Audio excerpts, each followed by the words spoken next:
What's good? Welcome back to the channel. I'm Drake, Under the Bar, where we hit the gym, hit the games. It's GG.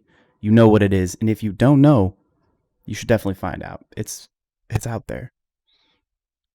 That brings us into today's video, though. It does. Not the smoothest transition, but we're learning. We're growing.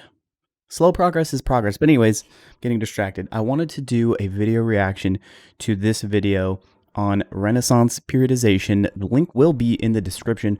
It's a channel you should definitely check out if you're into working out, nutrition, lifting heavy ass weight, all the above. It's a great amount of information there for you.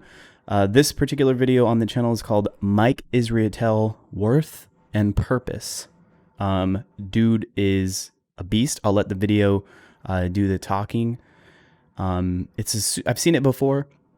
I love the video. It just gives a good idea of his perspective, which I would say is probably in the elite class in terms of the severity of how serious he takes it based off of his goals and all those other variables and things like that. It's not for everyone, but it's definitely interesting. And I feel like it would be fun to watch and talk about it as we go through the video. So yeah.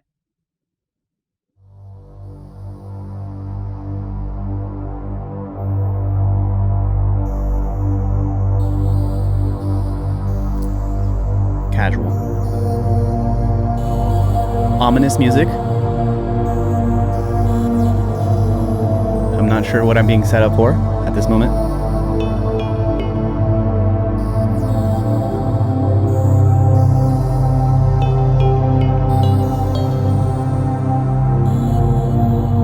The Beast himself. For years. Dr. Mike Israetel, mind you, which he'll get into. Again, I'll let the video do a lot of the talking here. For more or less my entire school-age childhood, I ingrained this idea that I was worthless. And I believed it. I believed it wholeheartedly. It's not like people were telling me I was worthless, but I really knew I had something going. I really just wished I was someone else. That's pretty intense. Notably, that kind of brings up some stuff in bodybuilding in general. When you have people that take it to extreme levels, there's kind of like this question of, body dysmorphia, different things like that. Not saying that that's what this guy's going through or whatever the case, but there's definitely a conversation for the people that take it to those extremes. And it's interesting that he brought that up, that feeling of, worthlessness, that I guess from what he's implying kind of drove him to be what he is today. I want to be a freak. I want to be enormous. I want to be ripped to shreds. And I'm learning all the time more and more how to make that happen. I get better all the time. It's a damn roadmap on his legs.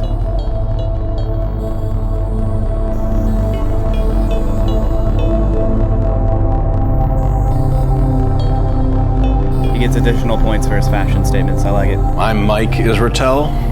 I'm shoes. 32 years old, and I'm a professor of sport science at Temple University in Philadelphia. Got my PhD a couple of years ago in sport physiology, and that's kind of the science of taking good athletes and making them better at East Tennessee State under Dr. Mike Stone. To say that I love training is a huge understatement. I love everything about training. I look forward to training. Sometimes I'll have situations where... So far, I'm with him. I love training. As far as the understatement, I don't know. We got to do a little more I wish I could recover from more training. In some sense, it gives me a sense of purpose that I can't replace anything with. It gives me probably the biggest purpose in my life. Oh, straight beast mode montage.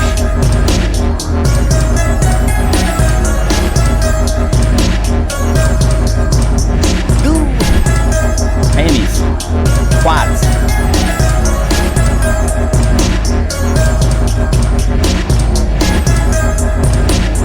You definitely be hitting depth. Let this be a note, hit depth, man. Okay. I believe they have shirts that say no partial reps counts. We're in that school of thought here. Okay. You better be hitting depth. More on that later, I'm sure. The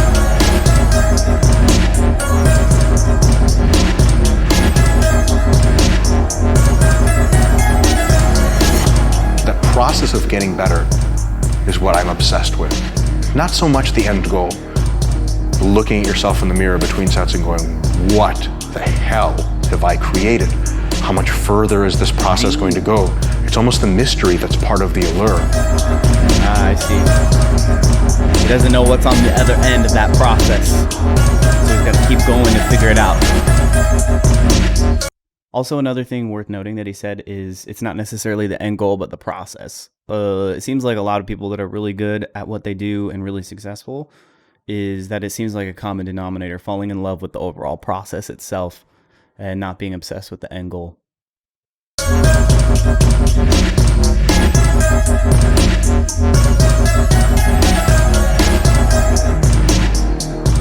I love the process of training, the process of eating. I love everything about it. There's a part about dieting that I like, even when you're suffering. The hunger, the sleeplessness, the stress. It makes you feel alive. It makes me feel alive. I look at people's meals now and I go, I wonder what they're eating that for. But I've been thinking about food as an input-output system for so long. I think, how can they do that with no purpose? The only way in this time in my life that I can see myself. It makes a lot of sense. I've been doing the working out thing, you know, for a while. And then this was also a mentality that I shared when I was really deep into it. Granted, yeah, like I fell off a little bit and then we're back on it right now. But yeah, I guess that's a thing because people have issues with their finances and doing things, even, you know, with a purpose in that area as well. Tracking it and, you know, setting up stuff for the future. So I guess there's a common denominator in that as well. Is an input-output machine. Input, nutrients, training, supplements, etc. Output, objective, quantifiable performance and body composition measures. That's it. That's the only thing that makes sense. Motherfucking robot. And now I have the addiction of scientific eating, I have the addiction of scientific bodybuilding training, and I grew another addiction of jiu-jitsu training. I started doing jiu-jitsu and at first it was really frustrating. I don't think anyone likes to do stuff they're not good at.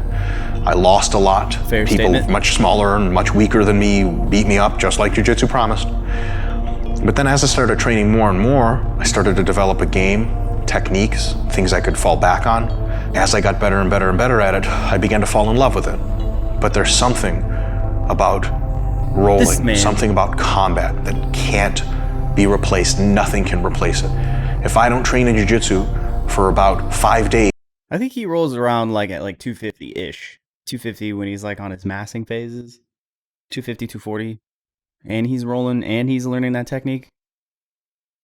Deadly. I start to get dreams of violence.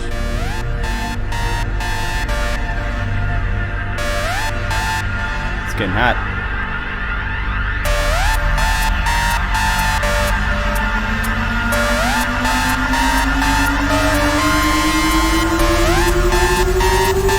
Wait for the drop. Come on. I already hit the gym though.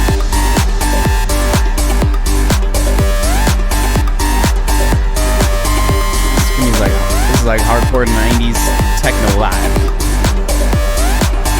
Mike has an unusual body type, at least for me to work with in jiu-jitsu. Our bodies are very different, which is not really a problem, but his body is so different than people that I've worked with in the past. Ginormous. It's an interesting challenge for me to try and help him figure out a game that he's going to be very successful with at a high level.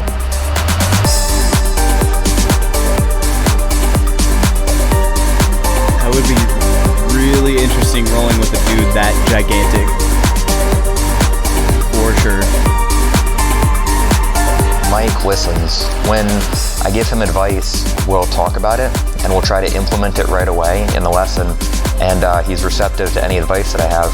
And then he's also good about giving me feedback in a productive way about whether that advice is going to work for him or not. There's something about jiu-jitsu that purifies me. When I've rolled, when I've bled, Very when intense. I've huffed and puffed, when I've had my limbs more or less broken off my body, short of a tap, I've earned the right to be. I love the intensity, man. I really do. You don't find it a lot. You know what I mean? You don't find that intensity a lot. You know, maybe if you're lucky, you have it in your circle or whatever, but that sort of intensity and that sort of drive to keep pushing, to keep going, to stay under that constant good pressure, it's rare to find. Yeah. And I would say that if you do have someone in your circle that is like that, man, go along for the ride. I feel like the only way is up. Obviously, be smart about it. Take your days off or whatever when you need your space and things like that. But yeah, you know, like the whole idea of being very complacent and getting super comfortable, I don't know, man. It's overrated to me. It's overrated. Mike is a super friendly, funny guy, makes everybody comfortable on the mat. With Mike, there's a lot more below the surface than what you would think. I wonder what's going through his mind right there. Sometimes I get asked the question of what motivates you to do all this. When I was a kid, I had, for a long time, really pretty serious attention deficit disorder. And it was so bad that I was one of the worst students in my school. My brain didn't work well. In the 9th grade, I was formally diagnosed and I began to be prescribed medication. I managed to rise from one of the worst students at the school to probably the most decorated person in my high school graduating class. Undergraduate degree, master's degree, PhD. Wow. That's a dope story. If I'm not productive, if I don't write articles, write books, create content, develop hypotheses into theories, if I'm not producing things of intellectual value, I don't feel okay. I feel worthless. And that's the honest truth. Hey man, whatever works for you. That self-awareness. I'm Dr. Mike Israetel, and I am the Renaissance difference.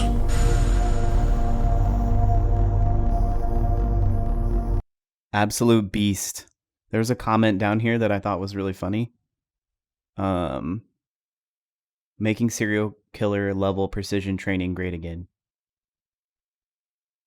You definitely get a serial killer level precision training vibe from this video, which I didn't know was possible until watching this video. But there it is. It's going to do it for the video. If you guys enjoy this kind of content, we're doing like reaction for like gym stuff, reaction for gaming stuff, because we're trying to blend those communities together. It's going to be a good time. Go ahead and what are we going to do? I hit bench today. So bench press the like button if you guys are into that kind of stuff. And then, yeah, hit the gym, hit the games. It's GG. You know what it is. And we're out of here.